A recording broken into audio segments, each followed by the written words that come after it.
Hi, Phyllis here from southernfrugal.com. Today I'm doing two videos.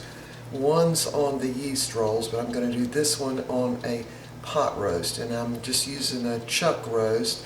I got it on sale at Bilo. I actually bought 3 of them and froze them.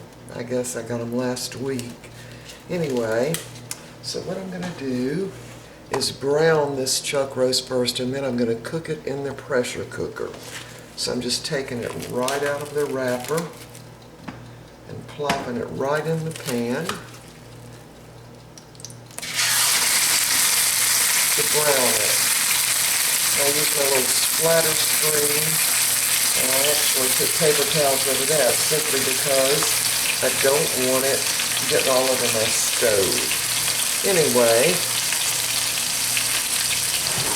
so we are going to make this in the pressure cooker, and it's going to take maybe a third of the amount of time that it would if you just cooked it in the pot, for 2 or 3 hours, because I definitely want it tender.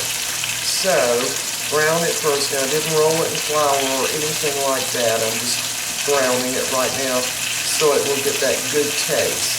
Alright, once I brown this, I'm going to flip it over and brown the other side. We'll be back and I'll show you how I put it in the pressure cooker and what I add to it. Alright, we'll be back in just a minute. Alright, we're back and the beef has thoroughly browned now. And we're ready to put it in our pressure cooker. Now, I use a little metal trivet, I call it. And I put that in the bottom of my pressure cooker because you see that bottom? It's not as smooth. That's why I can't brown stuff in it, because it just doesn't do right. Things tend to burn. So if you get a pressure cooker, try to get one that's got a smooth bottom would be best. Alright, so I'm going to put that in the pressure cooker. And I'm going to go ahead and put the meat right in the pressure cooker. Now you want to save your pan drippings, because we're going to use that to make gravy. Alright, so there's my roast. I don't know if y'all can see that in the pan. And I'm saving the pan drippings because we're going to make some gravy after this all gets done. So I'm not going to put my potatoes and carrots in now, because if I do, they'll just kind of turn to mush. Because I'm going to cook this on the higher pressure for about 30 minutes because I want to be 100% sure that it's going to be tender. Now, I'm going to add to the pressure cooker, this is 3/4 of a cup of water. And you remember I didn't put any salt on this. So I'm going to use about a heaping tablespoon of Knorr beef bouillon. So that's about a heaping tablespoon right in that hot water. And the bouillon, of course, is pretty salty, so you really don't want to add any extra salt until you tasted of it and made sure it's not going to be too salty. So I'm going to go ahead and add that to my pot. Go ahead and make sure your little rim is all in there. Mine has a little hole right there where it shows you how it goes. Alright, so I'm going to line up my little arrows on the pot.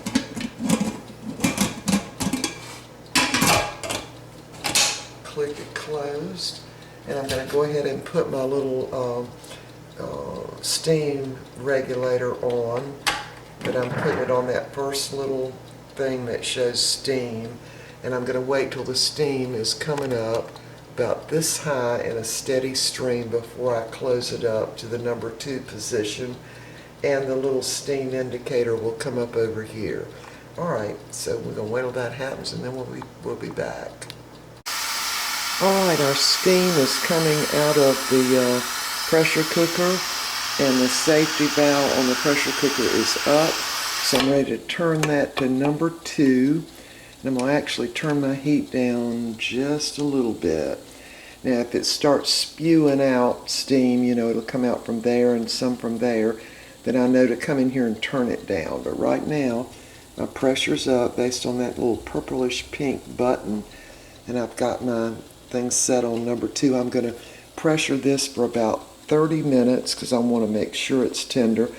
Then I'm going to cool it down and put in my carrots and potatoes, and I don't know, I might put some onions in too.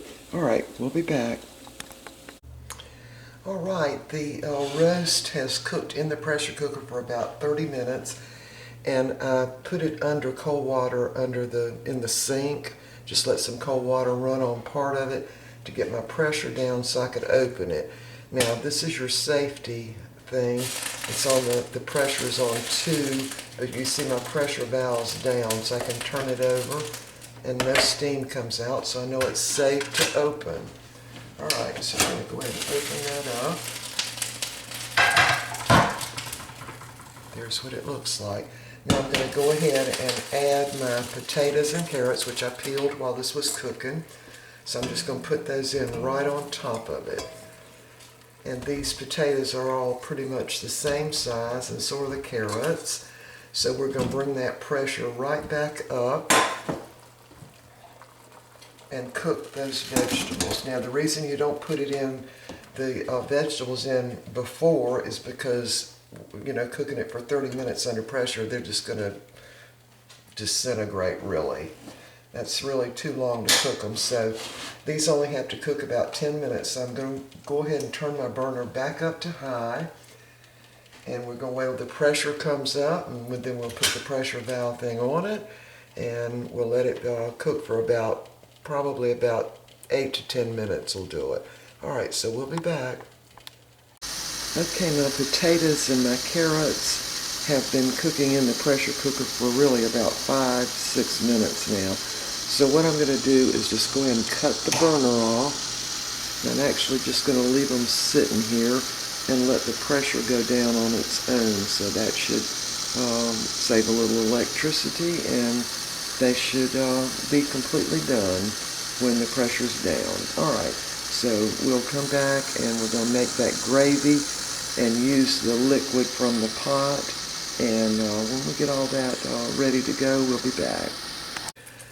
All right, now that our pot roast is all done and the carrots and the potatoes are done, this is the pan I browned the roast in. So I'm going to make some gravy now.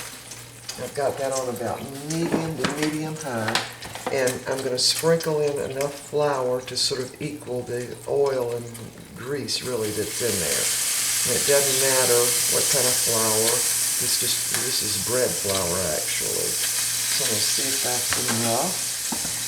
Moving it all around. That's probably about right. Want to make sure all the flour is good and wet. And we're going to just cook that flour for just a little while. And once we add our juice, really, from the pot roast, then we'll see if we need to add any more water, or maybe that'll be enough.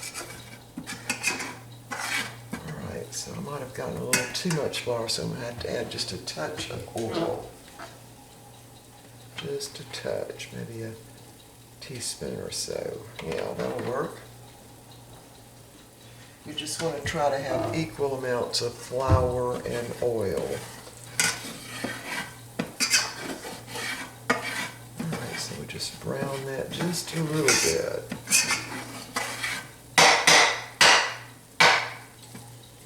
Let it bubble up.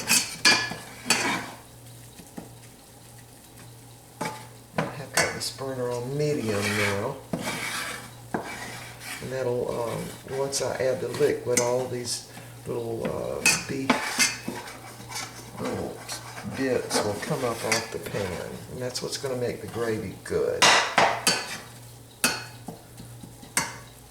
All right, I'm going to get a plate so I can hold back the potatoes and carrots and meat while I drain that liquid.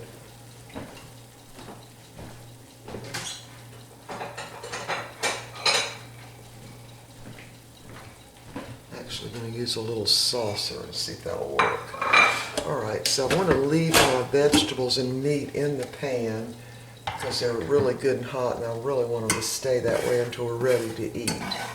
Alright, so I think this flour's browned enough.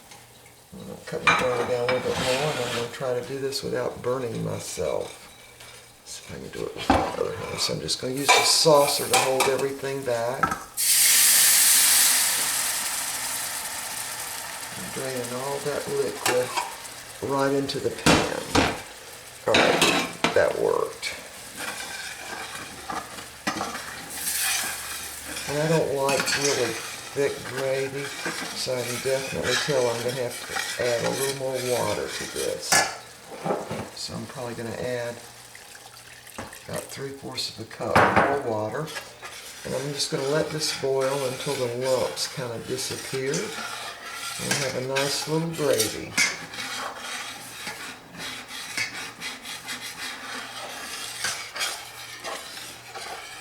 Alright, so when this meal gets ready, we'll be back. I'm going to make some, I'm going to try to see if I've still got some of those little frozen green beans in my freezer. If not, I'll have to use some canned.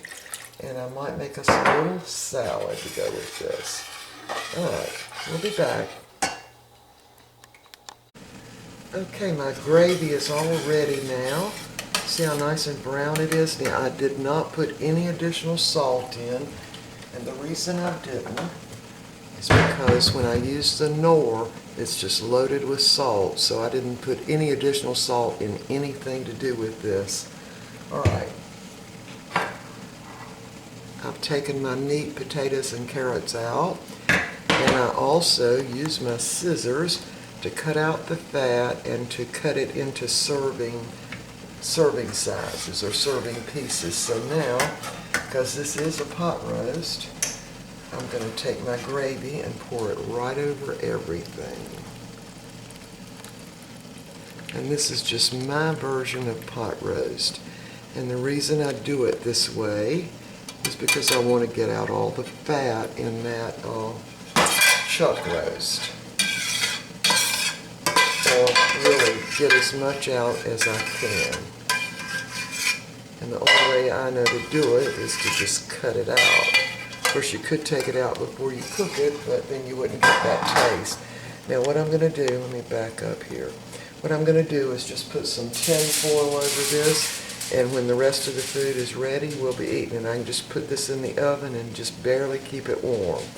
Alright, so this is my version of pot roast. Let me take this out. Sorry about the jiggling. So this, again, is just my version of pot roast. I didn't put any onions in it because I was too lazy to walk out to the garage and get onions because I didn't have any in the house. Now I'm going to also fix some of the Aldi beans. This is Seasoned Choice, and I get these at Aldi's. They're those little itty-bitty beans. They actually come from France. See how little that is? So I'm going to steam these for probably about 8 to 10 minutes, and when the rolls are ready, we'll be ready to eat. Alright, we'll see y'all next time.